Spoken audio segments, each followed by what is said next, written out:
3 stages that ex-people pleasers go through to move to a state of balance and regulation. So what I want to say is only you will know which stage you're in and which stage you need to be in. You cannot force this. You cannot force someone to move to the next step in this process.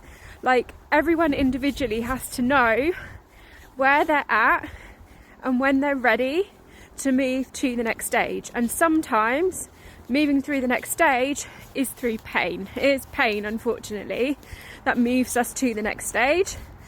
And sometimes it's more of an intuitive nudge. So no judgment here, but let me know in comments which stage you are in at the moment. Okay, stage 1, which is over empathy, toxic empathy, people pleasing, also known as the freeze or fawn response.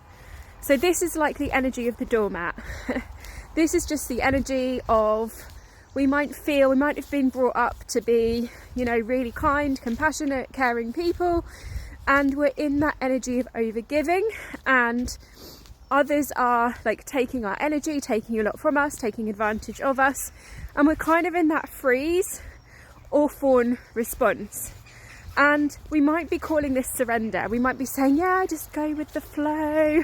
Okay, but it's actually like toxic feminine energy when we're in this stage. And there's no judgment to this. This is a stage that I've been through myself. So stage 1 is the freeze fawn response. Stage 2 is flight. So this is when we start setting boundaries. We start feeling the impacts. Perhaps it's like even physical health issues.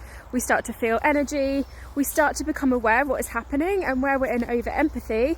And we go into flight. So we move up the dorsal vagal ladder in nervous system terms, and we flight. So we set boundaries. We leave situations early. We leave parties early. This was literally me. I would get overwhelmed and I would leave situations. I would literally flight, okay?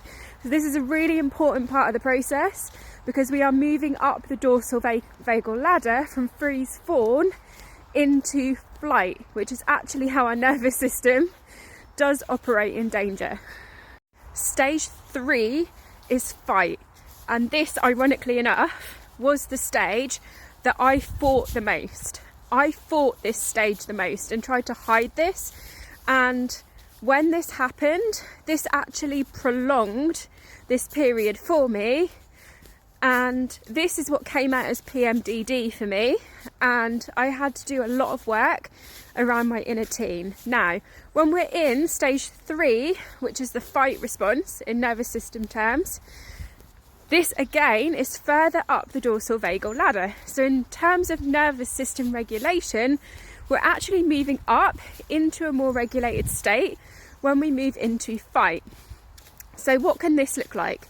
This can look like we're moving beyond just the boundaries. We're moving beyond cutting people out of our lives, and we're actually becoming more vocal. We're telling people what we think. We're expressing our anger. We might be having conversations with parents about our childhood or friends or people that have hurt us. We're actually speaking it, and we're experiencing these really intense emotions. There might be rage, anger, upset coming out.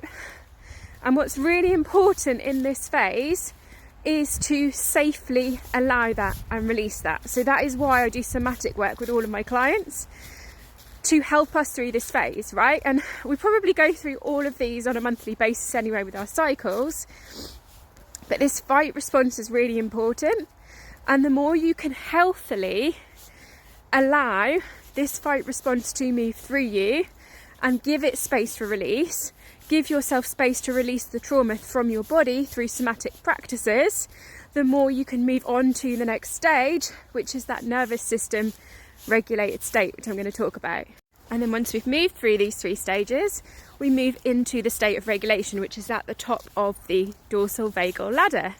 So we have to move through like this freeze response into the flight, actually get ourselves away, move ourselves through into fight and stand up for ourselves And once we allow and we move these stages, this is how we move into regulation.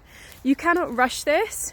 You cannot force yourself to be regulated when you're still in freeze. You cannot force yourself to be regulated when you need to flight or fight. And this has been my experience in both myself and clients, is going, okay, where are we at right now in these stages?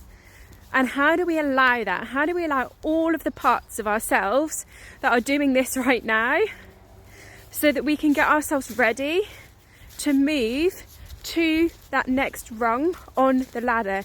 This is so important, and this is why we need to, especially when we're neurodivergent, get those like somatic practices in place of working with the body, of allowing our emotions, of working with our emotions and our body feeling, because trauma comes in and out of the body, and we also have to move it up the ladder. So let me know in comments, does this resonate? Have you been through these stages? Are you in one of these stages now? Let's have a conversation about this.